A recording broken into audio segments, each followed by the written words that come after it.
Hi everybody, this is Janet D, the PT, as a licensed physical therapist who specializes in people 55 plus. This video is going to be the 3 best exercises for bladder leakage. Alright, so exercise number 1 is going to be a bridge. Okay, now when you do this exercise, okay, you could see that my feet are, hip width apart, okay? I'm raising myself up. See, I'm pushing through my heels. You can see that I'm not really resorting to my arms to have to lift. But if you need to do that, you can do that, okay? You want to try to push through your heels to lift your hips up. Now, if you start to feel like you are starting to wobble and shake, okay, that means your body is saying, we're done, okay? If you try to do more repetitions when your body is shaking, okay, they're just sloppy. They're not helping you for your cause, okay?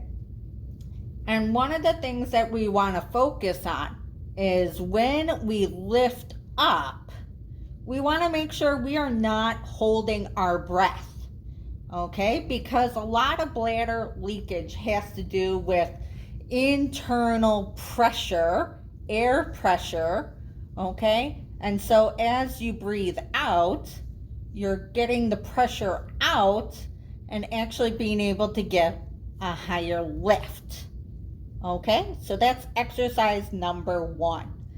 And do as many as you can until your legs either start to shake,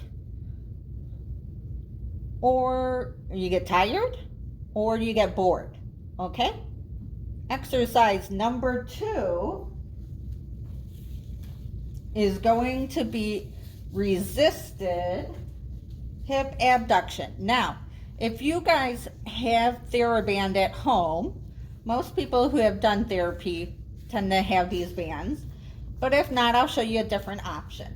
Okay, so exercise number 2.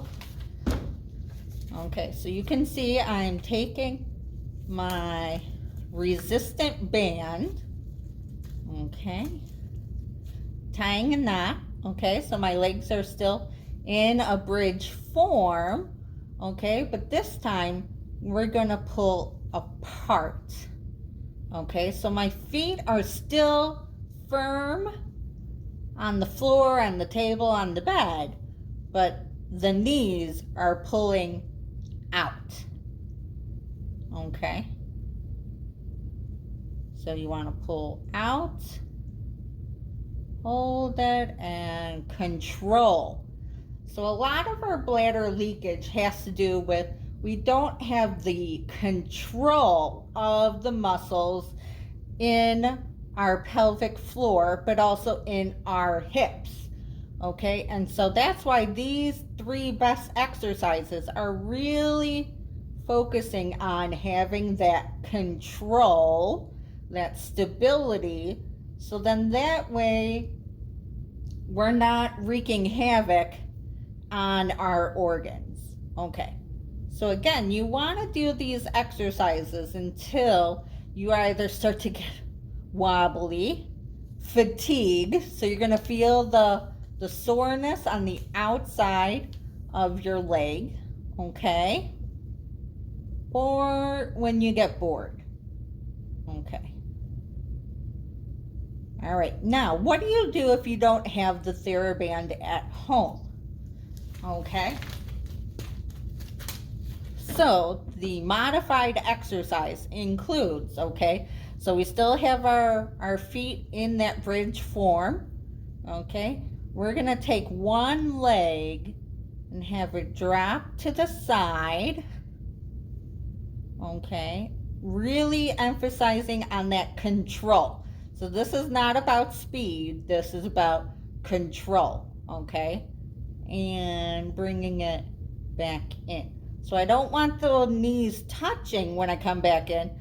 I just want them to come back to this neutral position.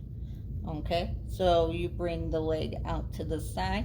You see how my pelvis is not twisting? Okay, when you start to twist, that's a compensation. So you don't want to do that. Okay, all you want to do is let your leg drop down to the side. Okay, and control and bring it back to center. Okay. And if you really want to change things up, I mean, you can alternate days between when you're doing this, when you're doing the slow control drop, versus doing with the theraband. Okay? Ready? Let's go on to the third exercise. The stand, okay? So we come up, and the whole time you want to actually be squeezing your butt. Okay, you ready? So I squeeze the butt. Okay, squeeze the butt and then come up. Okay, when I come down, have that control. No ploppy ploppy. Okay, so squeeze the butt. Okay, and then come up.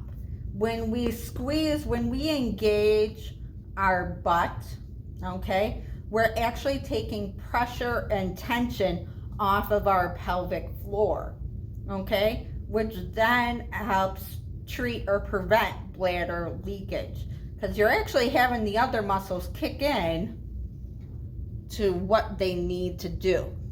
Okay, now when we're doing this up and down, okay, you want to also make sure that your feet, your legs, are shoulder width apart. Okay, none of this, coming close together, right? No crossing legs. You want your legs to be able to stand and hold themselves. Okay, so when you come down, okay, you want to make sure you are squeezing that butt every time you get up and down out of a chair. That's how you're going to get these repetitions, and that's how you're going to help yourself against bladder leakage.